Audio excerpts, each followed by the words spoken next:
Hey guys, welcome to my video.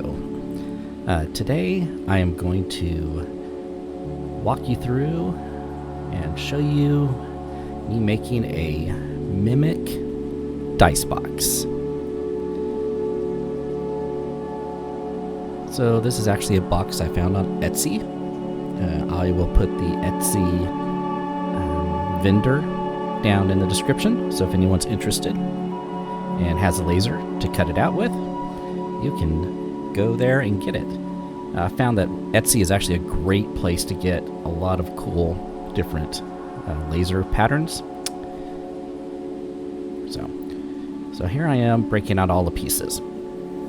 So I encountered an interesting issue with this build, and that is I used a laser template designed for 3mm thick wood, and I used 5mm thick wood. So it looks great right here. And I was kind of going through what can I do to prep first. So I said, you know what, I think I'm going to go with some lighter stain and some darker stain. So that's what I'm showing you. That's what I'm doing here. I'm using an ebony stain for kind of the outer pieces.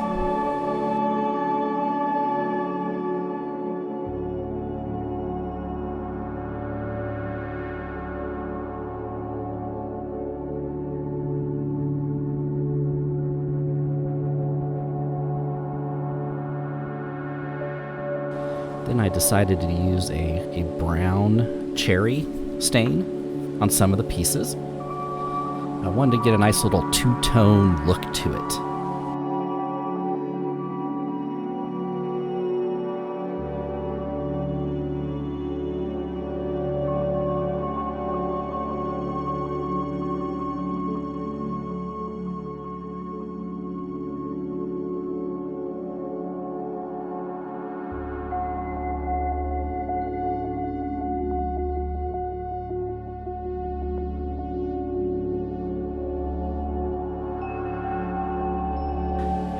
What I'm having to do is grind out and cut out each piece to make it fit.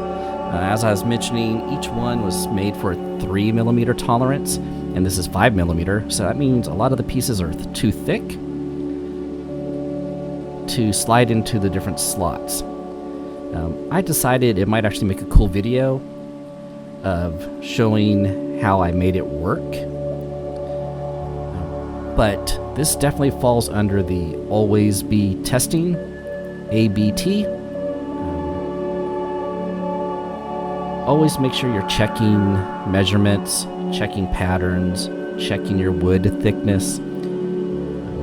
I may go back and do a really quick video of me cutting out the right thickness wood and seeing it. If for nothing else, I want to see this isn't really fair to the person who designed this, because this is my fault that I'm having to do so much work to make this work.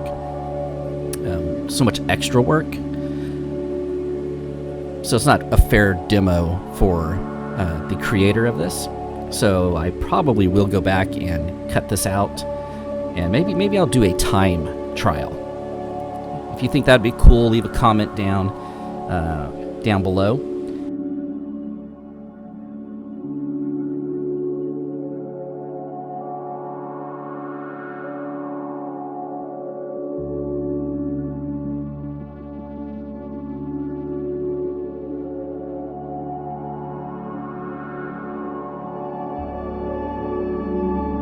When you see the end result of this, I actually think it looks kind of cool. It might have actually added to the distressed look to it.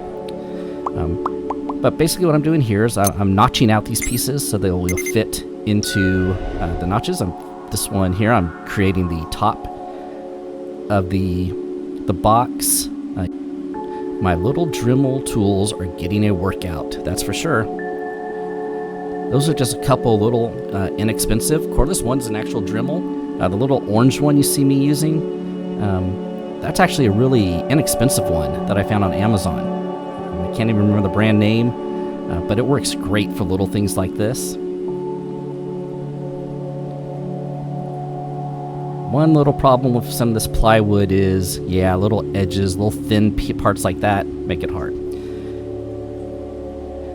You probably see those little black pieces. Those are actually designed to be accent pieces to give it a more distressed look.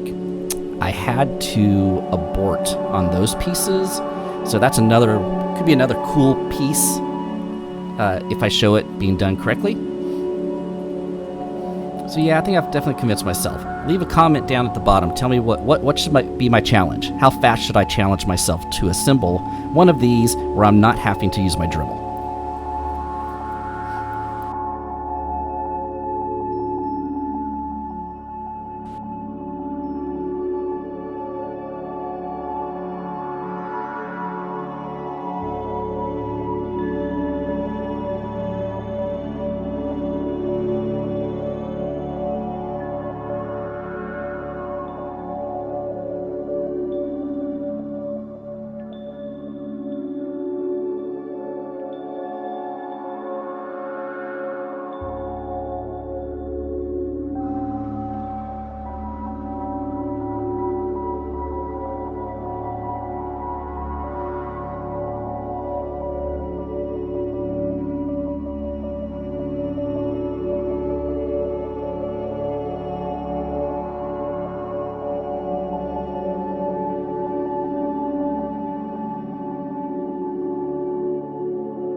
So here I decided to try a technique of using some of the sawdust that was generated from using the Dremels, and I'm just kind of putting an extra coat of glue on there and just throwing that sawdust in there. I'm going to let it dry and then kind of clean that up.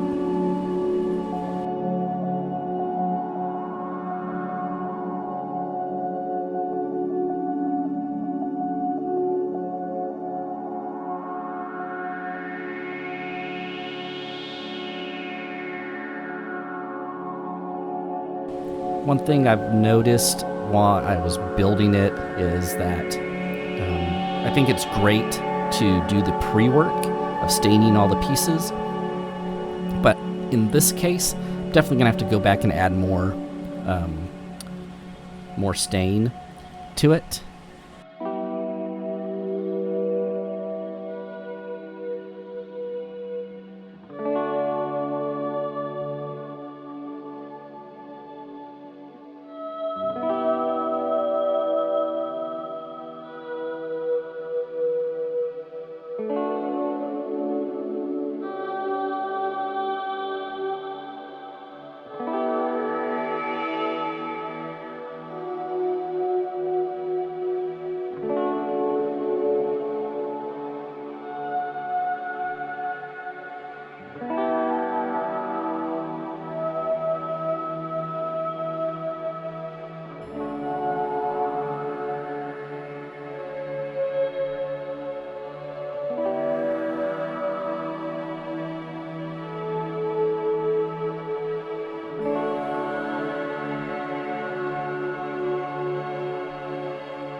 So, time to add the teeth. What Mimic is not complete without its teeth?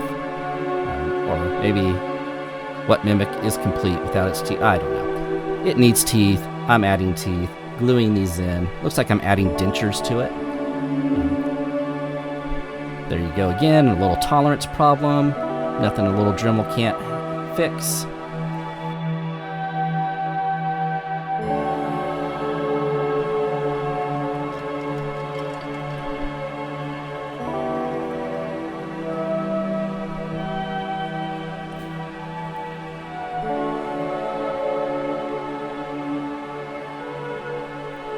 There you go. Chomp, chomp, chomp.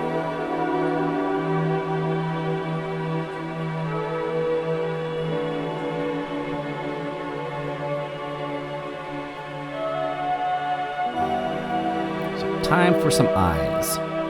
So interesting here. I had to thin this out to make it work. And of course, while I'm thinning it out, nothing ever is easy because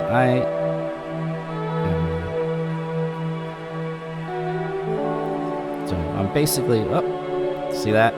Yeah, that kind of, oh, there I go. Nothing's ever easy, but you know what? Nothing a little bit of glue won't fix.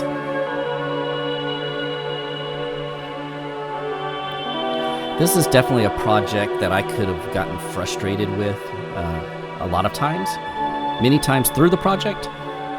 But you know what? I know I say it in other videos and I really mean it. Failure is just an opportunity for inspiration. I could have taken this when I first realized that the tolerances weren't matching, that I had used too thick a wood, and stopped and scrapped it all. But then, you know, where would the satisfaction be in making this work? And at the end of the day, I was pretty happy with the result of this. Alright. So, as I mentioned, what I've done here, you can kind of see it before I start staining it again, is I've gone with my Dremel tool and just kind of marred it and put some etches on it and just basically distressed it. But it's time to add more stain.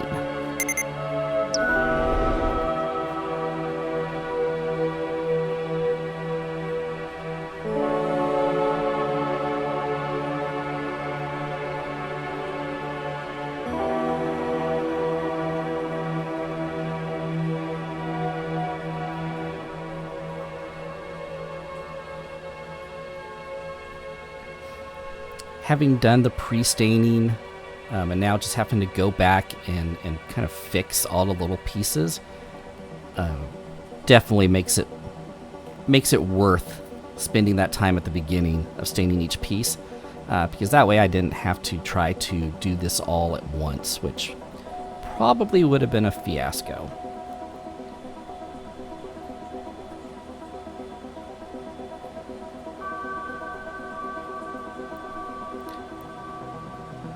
Anybody have any thoughts on if I should not have stained this again? Maybe if I should have just left it the distressed look to it? At the end of the day, I do like the fact that I stained it all again or added the additional stain.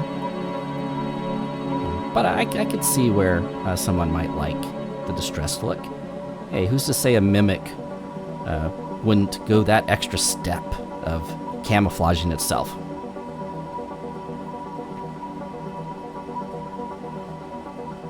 One other little piece that I saw that I had to fix, you can see there as a little bit of glue that was left on the outside. So I'm just cleaning up that little bit of glue that's on there, getting rid of that, so I can touch up the stain there, and a little bit on the other side. This definitely is not a perfect piece, but I'm also kind of a stickler for a lot of things like that. You guys have probably seen in my other videos.